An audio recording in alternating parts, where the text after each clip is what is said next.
So I got corrected on my quarterback's name. It's not Malachi, it's Malachi Nelson. Appreciate it. So he has a very high star rating, and that is a 6-star caliber player. He has elite development trait, and he has two abilities, which is downhill and extender. He is a dual threat mobile quarterback, and he is only a sophomore, so I expect him to play much more better in the next matchup. As we take a look at our star receiver who ends up dropping the game winning touchdown or so in the last matchup, he's only a 1-star rating caliber player, but he does have a bunch of abilities. He is a junior, and his archetype is a speedster receiver, and that is 84 overall Kenny Odom.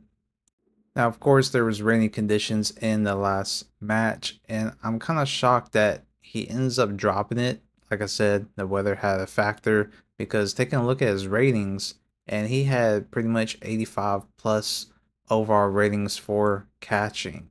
And the fact that he made big plays to get downfield and come into clutch situation, he drops that.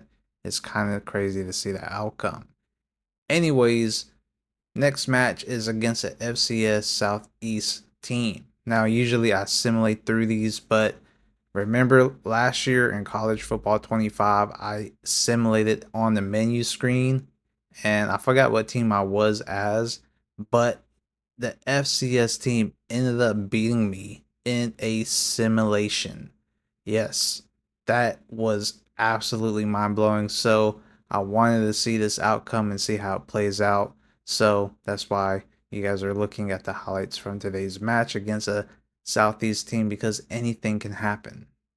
Also, the reason for this gives me a better insight on my team. Last match, we couldn't really stop the ground game, and it kind of looked the same way throughout this match. And we did not convert too many third down conversions, and we could not stop third down conversions.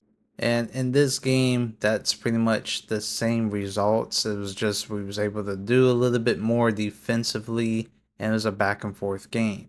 Now, right here in these next few plays, as we get into the red zone, once again, we struggled with in last match where we just could not simply punch it in.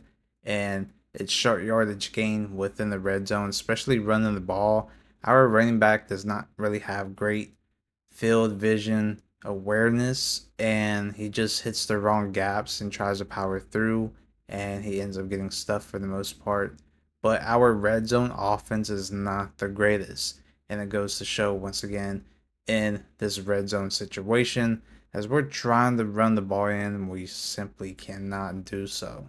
So for me, when I'm playing the game like this from a coaching simulation standpoint, you really want to see your pros and cons of what you need to focus on throughout the season, especially when it comes to recruiting and heading into next season and building your team over time, because it's no easy task. This is probably the most challenging way to play dynasty mode.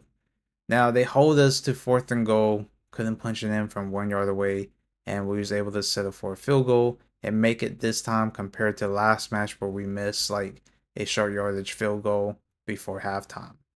Now we're in the fourth quarter, 3rd and 1. Can we convert this?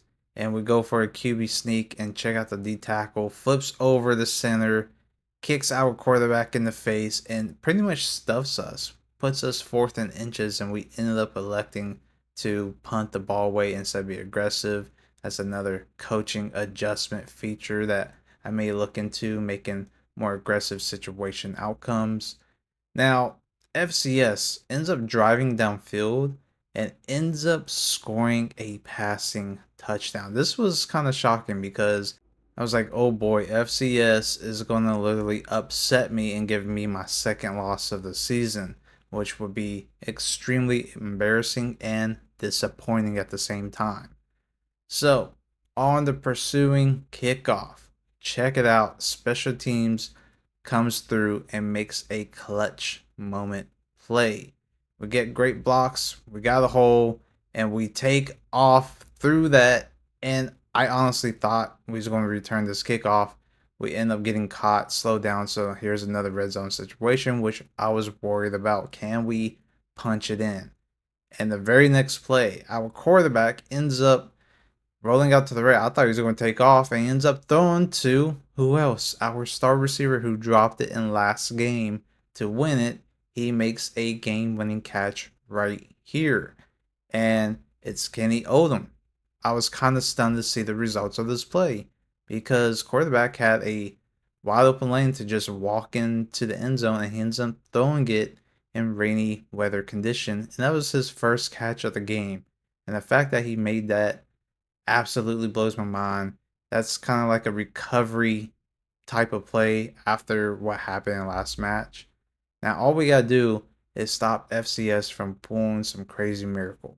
So, 3rd and 5, 2 seconds left. Quarterback drops back, steps up the pocket, chucks it deep, and our defense ends up batting the ball away, ending the game. We barely come out with a win against a FCS team 10-7.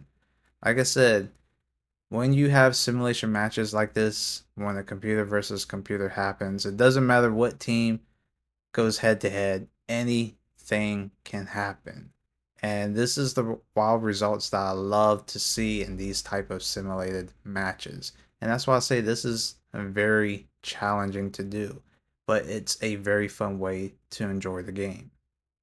Now, for my next match, I'm testing out something, doing a little bit of a scheme coaching change. So, from previously having LSU's offense, I went with multiple offense, having a variety of all offensive styles for the arsenal of my team.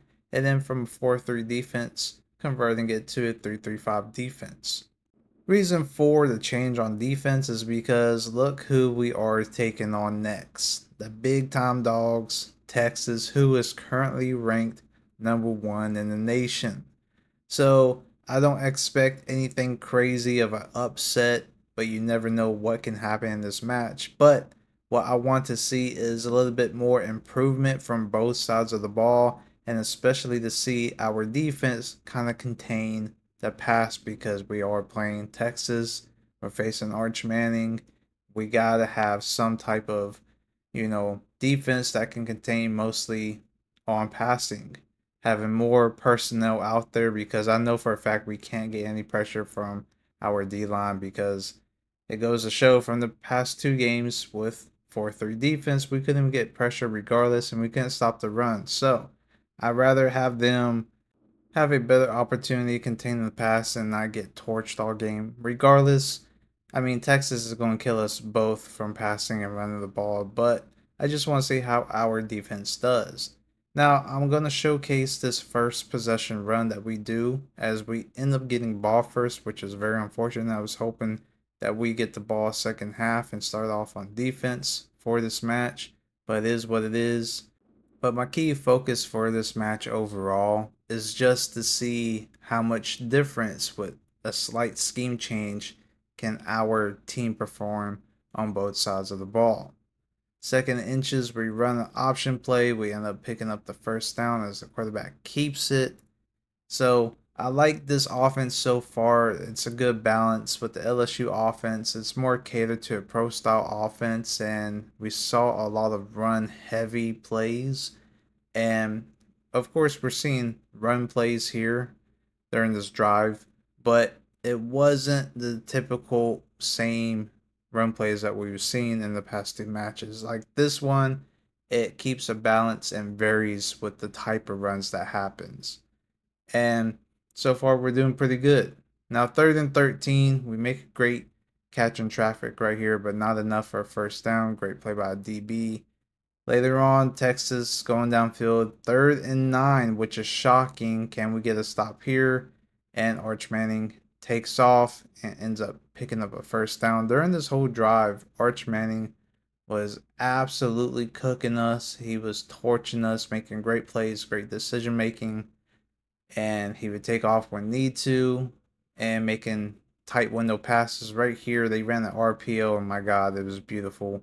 Hits the tight end for the first points of the game, and that's Texas, man. The ranked #1. Like I said, I don't expect anything from our team but improvement from the past 2 previous matches that I had. Now, for this season, I don't expect anything wild.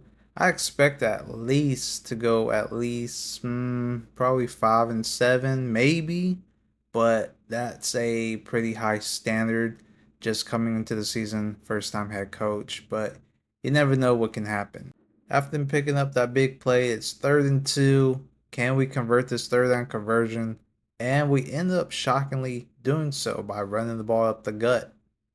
Later on, as the second quarter is closing in, as the first half is about to finish, can we get some points on the board? And right here, they cause pressure, cause a forced fumble from the star defensive end. We was lucky to recover it. 3rd and 16, I was hoping to at least get into field goal range. It looks like we are. And right here, we made a bad play call for QB keep. He gets absolutely slapped. We fumble the ball, and their lineman takes it to the crib. This was devastating because we was right there to kick a field goal at least to end the first half with some points on the board.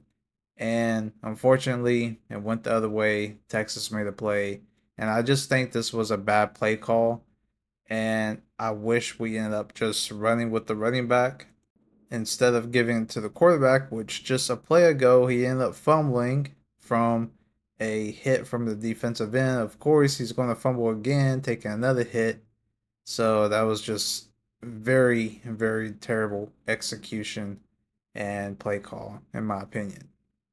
Now, second half is underway. We hold them to a field goal, about 58 yards, and Buddy nails it. So, I mean, once again, we're playing Texas. I don't expect anything at all, just slight improvement. But I want to see something where we can at least finish strong. And during this drive, we made pretty good plays.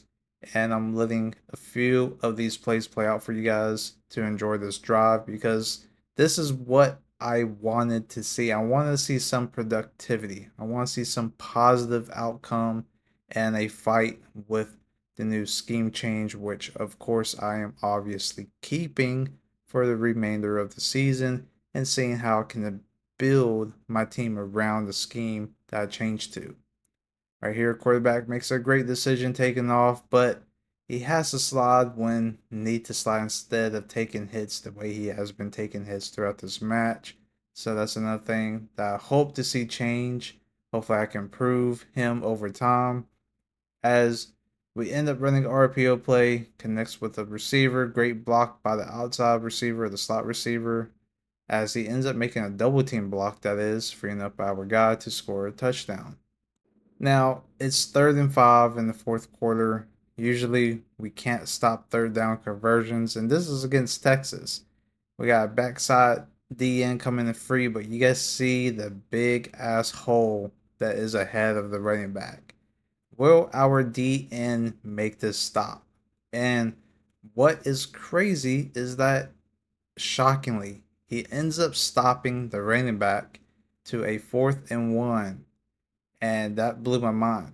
Now, right here, check out the edge, top of screen. It looked like we jumped the snap, going to block the field goal kick, and we just missed it. Imagine if we blocked the field goal, scooped and scored that, now it'd be 14-7. But now it's 27. We still have a chance to have a decent drive of a comeback. We had some bad play calls right here. We end up selecting a run play. Now it's 3rd and 9. And then check this out. I'm guessing the stadium pulse had a factor of the play call, but they sent pressure. We threw it deep for some odd reason. That's a wasted play. And then 4th and 9. Once again, they're going to get pressure on us. We don't have enough time to get the ball off. And of course, the ball is thrown short. Who knows if we would have completed it? Now it gives a chance for Texas to pretty much seal the deal and put the game away. 3rd and 8, and Arch Manning has not missed a goddamn pass this match.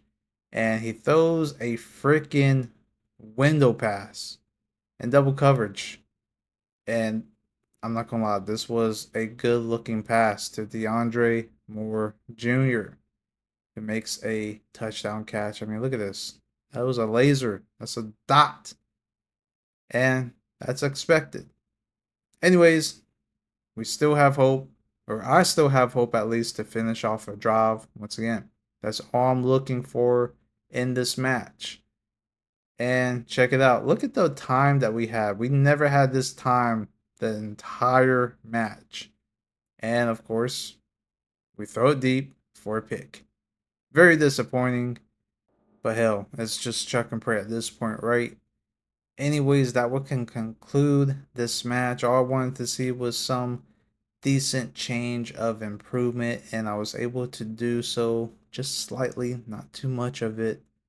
But I feel like the way this game went, we probably had an opportunity to pull off a crazy upset. It's just we didn't execute. We had poor play call in certain situations, and Texas just made plays.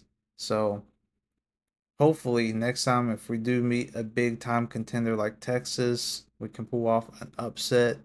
Just hopefully we can get better execution, better play calling for certain situations. As Arch Manning, once again, he was 100% pass completion. He did not miss a pass this game. Anyways, let me know what you guys think down below in the comments about how I'm doing so far in the season. Until next time, I'll see you guys in the next one. I'm out. Peace.